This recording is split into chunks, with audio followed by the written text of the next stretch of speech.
Ernakulam കൂത്താട്ടുകുളത്ത് councillor കലാരാജുവിനെതിരെയും Congress നേതാക്കൾക്കെതിരെയും ഗുരുതര ആരോപണങ്ങളുമായി CPIM പ്രാദേശിക നേതൃത്വം. സംഭവത്തിന് പിന്നിൽ കുതിരക്കച്ചവടമാണെന്നും മാത്യു കുഴൽനാടൻ MLA ഉൾപ്പെടെയുള്ള നേതാക്കളാണ് പിന്നിലെന്നും CPIM ആരോപിക്കുന്നു. അതേസമയം കൗൺസിലറെ തട്ടിക്കൊണ്ടുപോയ കേസിൽ CPM നേതാക്കളുടെ അറസ്റ്റ് നടപടി വൈകുകയാണ്. കേസിൽ കലാരാജുവിന്റെ രഹസ്യമൊഴി നാളെ രേഖപ്പെടുത്തും.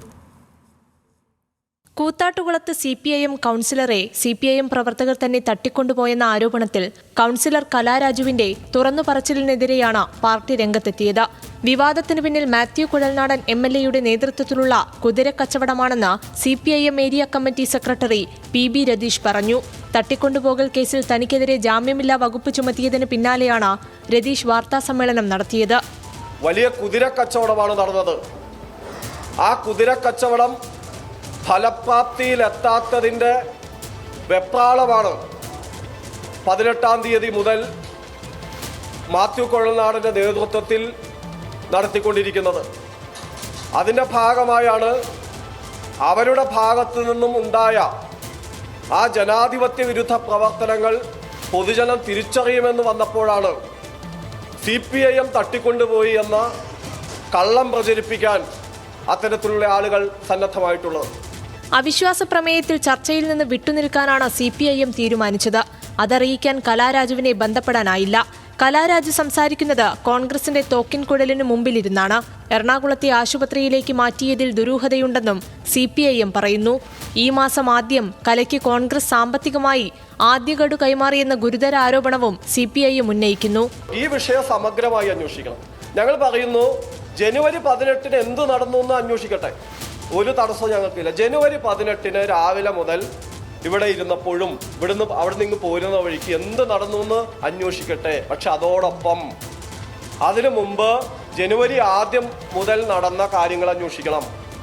സമഗ്രമായ അന്വേഷണം വേണം. അങ്ങനെ അന്വേഷിക്കുമ്പോൾ നമ്മൾ കണ്ടെത്താൻ പോകുന്ന കാര്യം, കൂറുമാറ്റ നിരോധന നിയമത്തെ അട്ടിമറിക്കാൻ ഒരു ജനപ്രതിനിധി നേതൃത്വം കൊടുത്തു എന്നുള്ള വിവരം പുറത്തുവരും. സഹകരണ ബാങ്കിലെ വായ്പാ ബാധ്യത ഒറ്റത്തവണ തീർപ്പാക്കലിൽ ലത അടച്ചു തീർത്തു. എന്നാൽ പ്രതീക്ഷിച്ച ഇളവ് ബാങ്ക് നൽകിയില്ലെന്നതിലാണ് ലതയുടെ പരാതിയെന്ന് ഏരിയ സെക്രട്ടറി പറഞ്ഞു. ഇത്രയേറെ ആരോപണങ്ങളും വാദങ്ങളും ഉന്നയിക്കുമ്പോഴും കലാരാജുവിനെതിരെ CPIM നടപടിക്ക് മുതിരുന്നില്ല എന്നതും ശ്രദ്ധേയം. ഞങ്ങളെ സംബന്ധിച്ച് കലാരാജു ഇപ്പോഴും പാർട്ടിയുടെ ഭാഗമാണ്.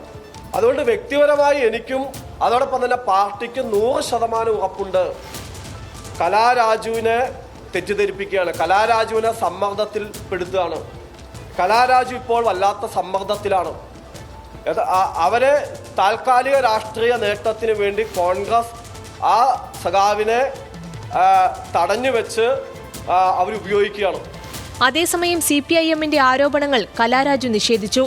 വായ്പയുമായി ബന്ധപ്പെട്ട കാര്യങ്ങളൊക്കെ വന്നത് ഈ കേസിന് ശേഷമാണ്. വായ്പയുടെ കാര്യങ്ങൾ കേസുമായി കൂട്ടിക്കുഴയ്ക്കുന്നത് എന്തിനെന്നും കലാരാജു ചോദിച്ചു. ബാങ്കിലെ സംഭവം എന്നൊക്കെ പറയുന്ന 4 മാസങ്ങൾക്ക് മുമ്പ് ഞാൻ പാർട്ടിയുമായി ബന്ധപ്പെട്ട് കൊടുത്ത ഒരു പരാതിയാണ്. അത് ഇതുമായിട്ട് കൂട്ടിക്കുഴയ്ക്കുന്ന എന്തിനാ?